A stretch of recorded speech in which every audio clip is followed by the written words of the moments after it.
The year is 1692. Winter hangs in the bones of New England, a thin blue light on frozen fields, a wind that moves like a hand across shutters and steeples. People live close to one another here. Families pressed together against cold and scarcity, church boxed at the center of life, every gesture measured against scripture and survival. In a village called Salem, where the road forks and neighbors keep careful account of one another, something small and impossible begins to grow. It begins with bodies. Little girls in a minister's house convulse, throw themselves on the floor, scream at shadows only they seem to see. A woman of African descent is called forward, bound in the amber light of rumor, and a household's fear finds a name. What follows looks at first like a private calamity. It blooms quickly into something public: accusation, confession, evidence of the most intangible sort. People speak of visitations, shapes in the air, hands pinching, voices whispering. The courts accept what cannot be touched. A community trained to read the divine in every event decides that the devil has moved among them. This is the beginning not of something supernatural, but of a mechanism, fear moving through social tissue, reinforced by law and by theology. In Puritan New England, God and Satan were not metaphors. They were explanations for disease, for disaster, for the daily fracture of human plans. The world was read through a moral lens that made misfortune legible as punishment or temptation. In that reading, bodies that behaved badly could be evidence, and a woman who did not fit the expected pattern of submission or piety could suddenly be dangerous. There were other pressures, quieter but no less powerful. Salem in 1692 was a place of divisions, between town and village, between newer families and entrenched ones, between neighbors who had argued over land and ministerial positions for generations.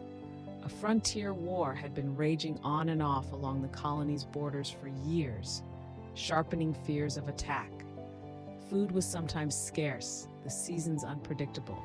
Governance in the colony was unsettled. A newly appointed governor, a court convened at the direction of anxious magistrates. Openings formed where rumor could enter and then multiply.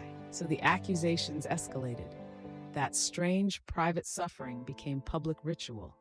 The legal system, eager for certainty, accepted a kind of testimony that was elastic. Spectral evidence, the claim that an accused spirit appeared to torment witnesses. It is an odd, fragile thing to base punishment upon. Sensations described as real by those who felt them, and yet invisible to every other observer. Still, the machinery of justice requires a narrative and will often accept the most immediate one.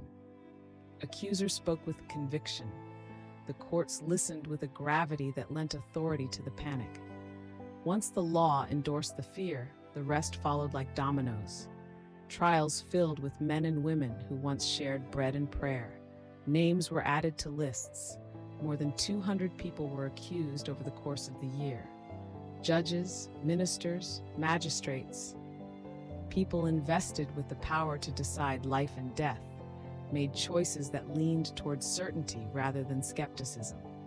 20 people were executed. Others languished and died in prisons whose light was thin and food meager.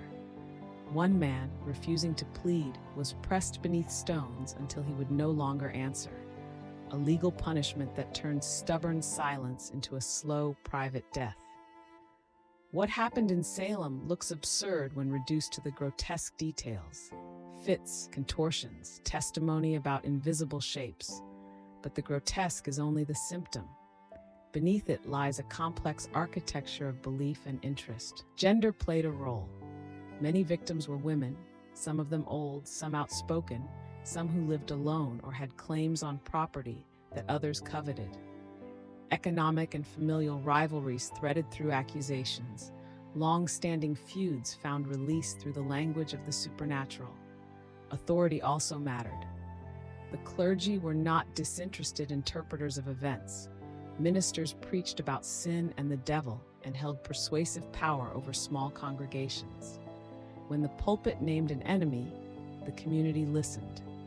there were also human psychological mechanisms at work. Groups under stress are susceptible to what modern researchers call collective or mass psychogenic illness, a spread of symptoms through suggestion and social reinforcement rather than through a pathogen. In enclosed, hyper-religious societies where explanation is needed and social bonds are tight, emotion travels quickly.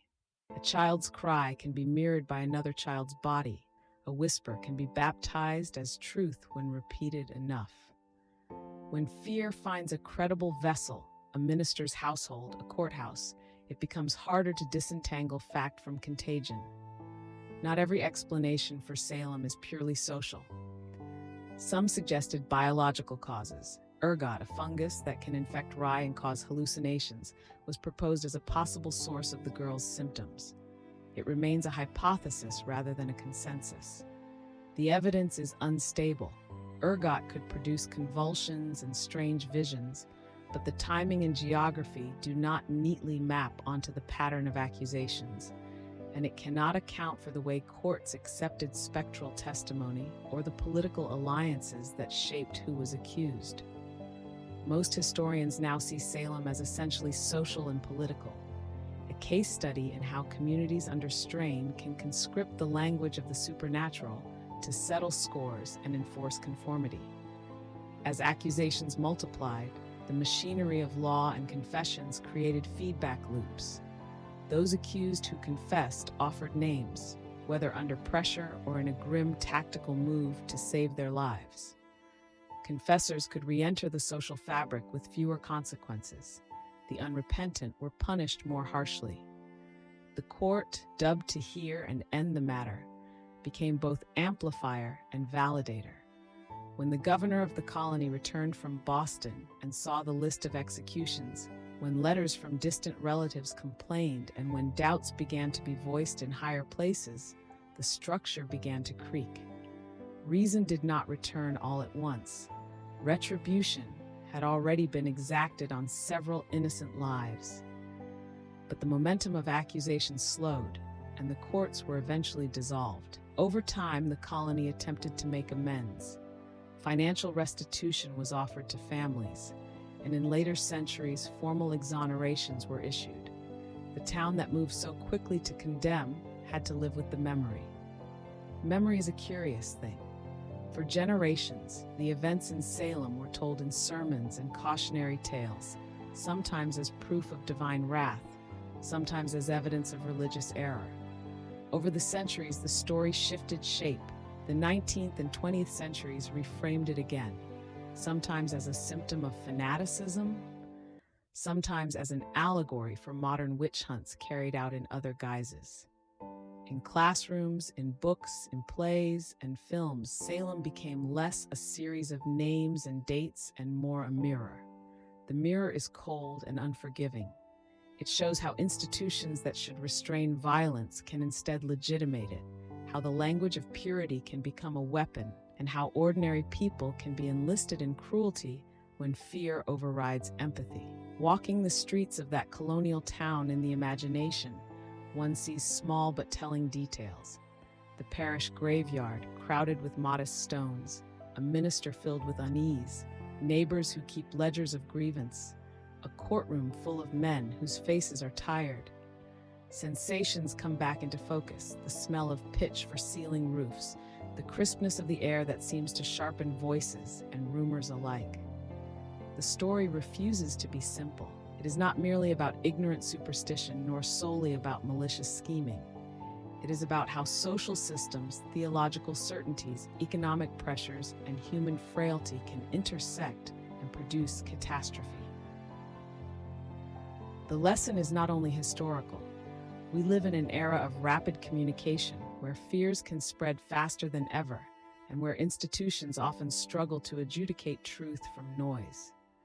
New technologies and new ideologies create different kinds of panics, but the underlying human tendencies remain the same: a desire for purity, an urge to blame, the comfort of certainty.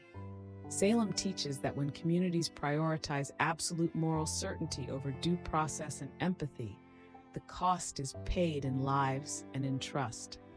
It also shows how slow and partial reparation can be. Apologies and laws can name wrongs, but they cannot return the dead. Yet there is another strand to hold on to, the capacity for reflection. After the trials, elders and magistrates did not all cling indefinitely to the earlier certainties. Some recounted remorse, and the colony eventually changed its legal standards for evidence in capital cases. The conversation shifted toward care and skepticism, toward procedural protections that could, in time, prevent a repeat. That is not redemption so much as a practical response. Communities adapt and laws recalibrate when they learn from harm. When the wind moves across an old New England graveyard and the town bell keeps time, the memory of those faces persists, not as a ghost story, but as a warning. The real danger is not some spectral intruder, but the human readiness to make invisible things visible in the person next door, to name enemies where there are neighbors, to make purity a weapon, to imagine salvation through exclusion. If the town that lost its mind teaches one thing, it is this: societies survive when they balance moral conviction with doubt, when they prefer evidence to certainty, and when they structure power so that fear cannot become law. History does not offer simple consolation. It offers instead a long, patient record of what we have been capable of doing to one another, and more hopefully, what we have learned to repair. The memory of Salem lingers like a chill on the spine, not to terrify us into silence, but to remind us that vigilance against our darker impulses is both civic work and moral labor. In the end, the most important question is not whether there were witches wandering the woods, but whether we will build a world that refuses to become a tribunal for every passing fear.